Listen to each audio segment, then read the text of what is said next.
부동산 취득 시 증여세 많이 걱정되시죠? 세법을 활용하여 최소 1억 원은 줄일 수 있는 2024년 버전 지금부터 말씀드리겠습니다. 현금 증여에 대해 관심이 많아진 건 자금 출청 계획서가 나온 이후부터입니다. 이제는 해당 계획서 제출 기준마저도 굉장히 낮아졌죠. 실제 구매하려는 부동산의 매가가 실제 소득보다 높은 경우 이때부터 계획서 작성은 머리가 아파집니다. 어떻게든 작성해서 넘어갔다고 하더라도 더 무서운 건 PCI입니다.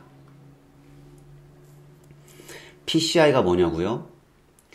PCI란 소득과 소비를 분석하는 시스템으로 많은 과세 추징이 PCI를 기반으로 일어납니다. 예를 들어 소득은 1,000만 원인데 소비가 2천만 원이면 PCI 시스템상 불균형이 일어나서 세무조사의 원인이 될 수 있습니다. 이는 소득이 적은 자녀가 부동산 취득 시 과세할 수 있는 매우 효과적인 시스템입니다. 증여세율을 간단히 설명드리기에 앞서 사진 하나 보여드리겠습니다. 여기는 영등포 세무서인데 과거에는 웨딩홀 건물이었습니다. 웨딩홀 건물주의 상속인이 상속세를 납부하지 못해 건물로 세금을 낸 케이스입니다. 우리나라는 OECD 국가에서 상속 증여세율 1위를 자랑합니다. 굉장히 높은 세율이죠. 예를 들어 30억이 넘어가면 세율은 50%입니다. 그럼 지금부터 증여세 줄이는 법 파트 1 시작하겠습니다. 먼저 질문 많이 받는 거에 대한 답변부터 시작하면 가장 많이 질문 주시는 게 현금으로 주면 아무도 모르니 세금이 나오지 않냐라는 질문입니다. 사실 요거는 정답이기는 한데 그 소비가 사용 목적이 기록에 남는 부동산이나 자동차 구매라면 실익이 전혀 없습니다. 심지어 전세를 들어가더라도 전입신고나 확정일자, 자동차를 구매하더라도 취득록세 등 기록이 전부 남기 때문입니다. 이제부터 집중하시길 바랍니다. 세법을 활용하면 어떻게 활용하는지 보여드리겠습니다. 증여세는 기본적으로 완전 포괄주의를 채택하기 때문에 납세자가 소명하지 못하면 증여로 추정한다는 걸 꼭 아셔야 합니다. 즉 웬만해선 세법을 피할 수 없기 때문에 세법을 이용해야 하는데, 첫 번째, 상속세법 시행령 41조 5항을 이용하는 겁니다. 해당 시행령을 보시면 증여로 추정되는 소명 대상 중 80% 이상만 소명하면 나머지 20%에 대해서는 소명을 하지 않더라도 증여세를 부과하지 않는다고 합니다. 자, 그리고 두 번째, 상속증여세법 시행령 31조 4항을 이용하는 건데, 해당 시행령을 보면 이자액이 1,000만 원 미만인 경우는 증여로 보지 않는다라고 합니다.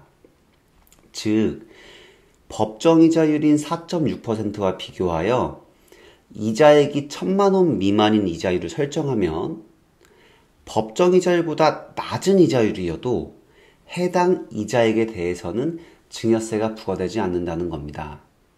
즉 이는 이자 1,000만 원 미만을 설정하는 이자율을 설정하는 게 중요하다고 보시면 될 것 같습니다.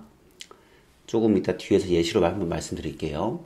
세 번째, 이제 2024년 버전인데 신혼부부에게 1억 원에 대해서 추가로 증여 공제해 준다는 겁니다. 이는 상증법상 53조 2항의 신설 조항인데, 간단히 말씀드리면 혼인신고일 전후 2년 이내에 증여받은 금액에 대해서는 최대 1억 원까지 증여 공제가 가능하다고 합니다. 그러면 기본 공제인 5천만 원에서 총 1억 5천의 증여 공제가 가능하다고 보시면 될 것 같습니다. 자, 이제 위에서 말씀드린 세 가지를 이용한 예시를 들어보겠습니다. 일단 가정은 결혼을 앞둔 5년차 직장인이 연봉 5천만 원이고 본인 재산은 하나도 없고 약 7억 원의 아파트를 부모님의 도움으로 구매하는 걸로 가정해 보겠습니다.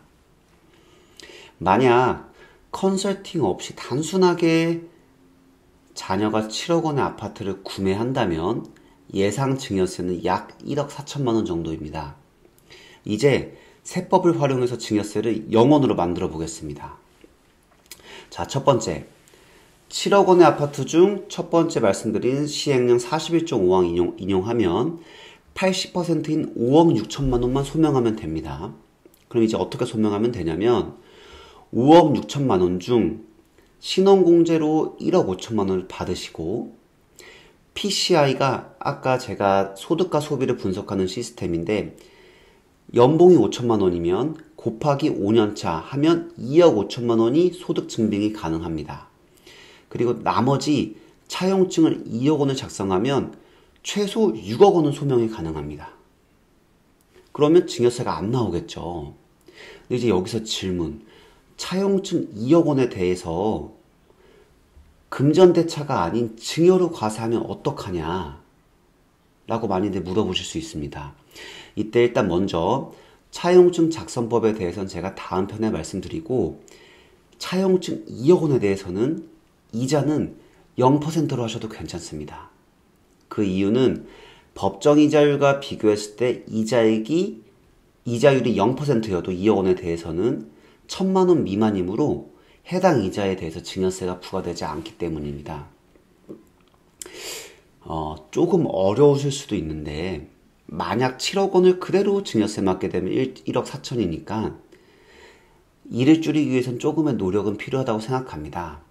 이 영상 여러 번 보시고 본인만의 계산으로 증여세 줄이는 현명한 구독자가 되시길 바랍니다. 감사합니다.